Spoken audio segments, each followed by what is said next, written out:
Alors, il est question de jeunesse et il est question d'insertion professionnelle. Vous voyez que je suis jeune, donc c'est une question qui me concerne aussi. Nous savons tous que cette question-là, elle est très préoccupante, surtout pour ceux qui sortent fraîchement de l'université. Parce que comment elle se manifeste? Un jeune qui est diplômé, qui a fait 4, 5, 6, 7 ans d'études et qui termine, qui bien sûr espère avoir un emploi mais ne l'a pas. On va aussi mentionner la déflagration de la couche économique, la couche socio-économique, qui fait en sorte que la plupart des pays africains d'ailleurs en souffrent.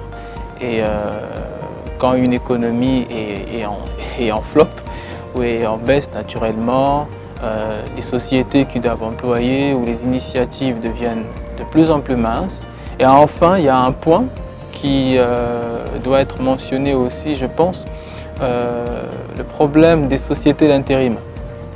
Alors, c'est nouveau pour personne que dans un contexte surtout africain, on sait très bien qu'en fait, c'est une situation de précarité dans laquelle ils s'engouffrent. Mais je pense que ces jeunes-là, pour la plupart, ne sont pas stables complètement dans cet emploi parce qu'ils peuvent être éjectés à tout moment.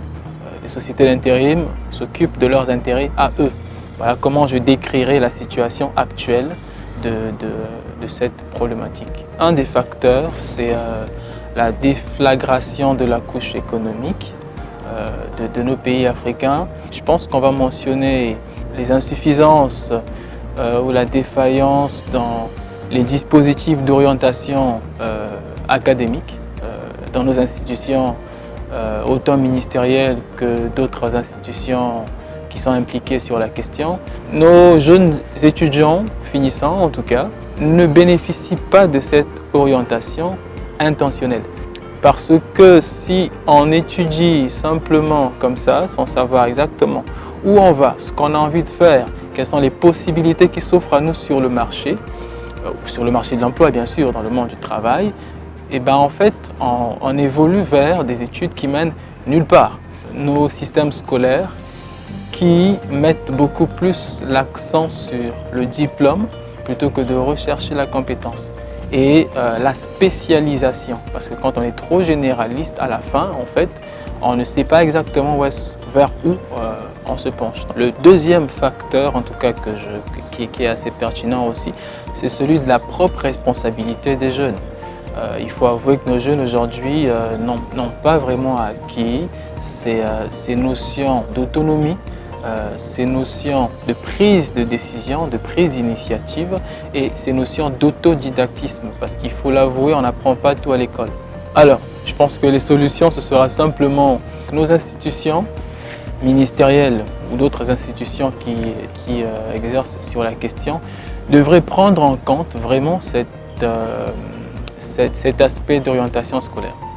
À mon avis, il devait peut-être être inclus dans nos systèmes académiques, mais aussi scolaires ou secondaires, parce qu'on commence par la base pour monter un peu plus haut. Nos jeunes, avant de sortir à l'université, auront une idée de ce qu'ils veulent faire. Et ce qu'ils veulent faire sera sur la base de ce qu'ils sont capables de faire, de leurs valeurs, de leur centre d'intérêt et de ce qu'ils aiment faire. Parce que si on oriente un étudiant juste sur la base de sa note, alors qu'en fait, là où on l'oriente, le métier qui aboutit derrière, ce n'est pas ce qu'il aime faire, il se sentira inconfortable dans son évolution professionnelle et ça va justement aboutir encore à ces instabilités professionnelles et on reviendra sur la même question. Voilà, l'auto-emploi comme solution. Vous imaginez si 2 étudiants, 3, 4, 5, 10, 100 étudiants prennent l'initiative de créer de l'emploi, de créer de la valeur, de créer de la richesse, ils ne vont pas seulement se servir eux.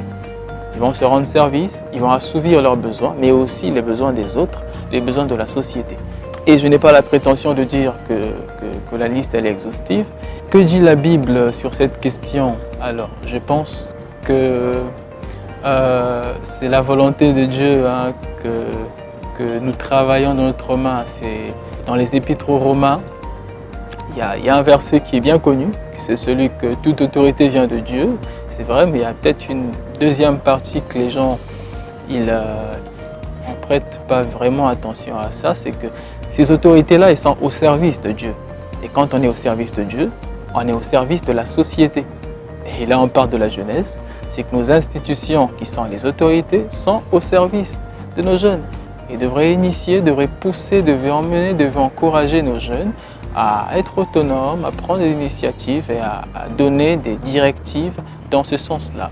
Ça va aboutir au fait que nos étudiants sauront à l'avance ce qu'ils veulent faire et ce sera pour eux plus facile de choisir le bon métier parce qu'ils auront étudié le terrain économique, ils auront su que dans notre pays, voilà tel métier, tel métier, tel métier qui sont à la portée des étudiants et je pense que le choix des métiers sera moins improvisé et on se cassera moins la tête sur cette question-là.